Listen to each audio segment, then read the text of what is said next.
for the sophisticated drawing-room, where, among other disagreeables, he certainly would not appear at his best.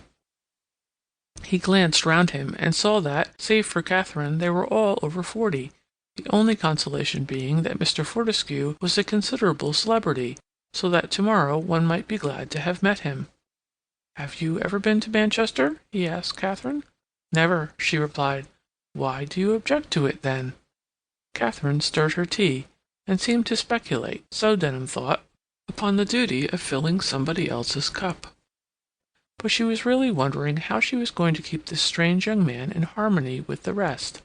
She observed that he was compressing his teacup, so that there was danger lest the thin china might cave inwards. She could see that he was nervous. One would expect a bony young man with his face slightly reddened by the wind, and his hair not altogether smooth, to be nervous in such a party. Further, he probably disliked this kind of thing, and had come out of curiosity, or because her father had invited him. Anyhow, he would not be easily combined with the rest. "I should think there would be no one to talk to in Manchester," she replied at random.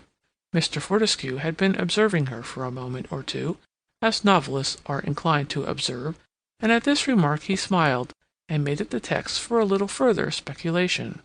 "In spite of a slight tendency to exaggeration, Katharine decidedly hits the mark," he said, and lying back in his chair with his opaque contemplative eyes fixed on the ceiling, and the tips of his fingers pressed together, he depicted first the horrors of the streets of Manchester, and then the bare, immense moors on the outskirts of the town, and then the scrubby little house in which the girl would live, and then the professors and their miserable young students devoted to the more strenuous works of our young dramatists, who would visit her, and how her appearance would change by degrees, and how she would fly to London, and how Katharine would have to lead her about, as one leads an eager dog on a chain past rows of clamorous butcher shops, poor dear creature. "Oh, Mr. Fortescue!" exclaimed Mrs. Hilbery as he finished. "I had just written to say how I envied her. I was thinking of the big gardens, and the dear old ladies in mittens who read nothing but the Spectator, and snuff the candles. Have they all disappeared?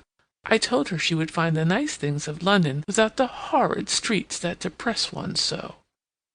"There is the university," said the thin gentleman, who had previously insisted upon the existence of people knowing Persian.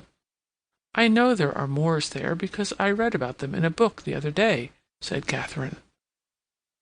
"I am grieved and amazed at the ignorance of my family," Mr. Hilbery remarked.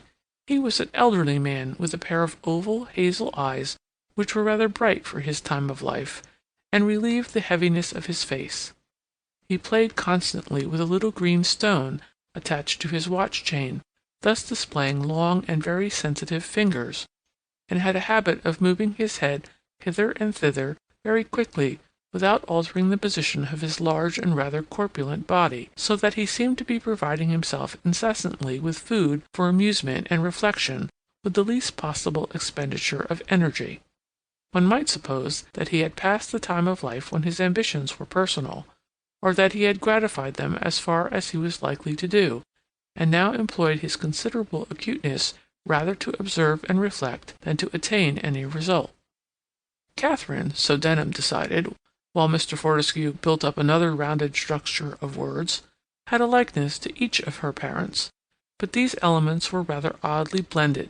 She had the quick, impulsive movements of her mother, the lips parting often to speak and closing again, the dark oval eyes of her father brimming with light upon a basis of sadness, or, since she was too young to have acquired a sorrowful point of view, one might say that the basis was not sadness so much as a spirit given to contemplation and self-control.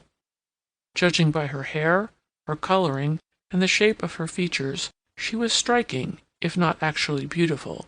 Decision and composure stamped her, a combination of qualities that produced a very marked character, and one that was not calculated to put a young man, who scarcely knew her, at his ease. For the rest, she was tall.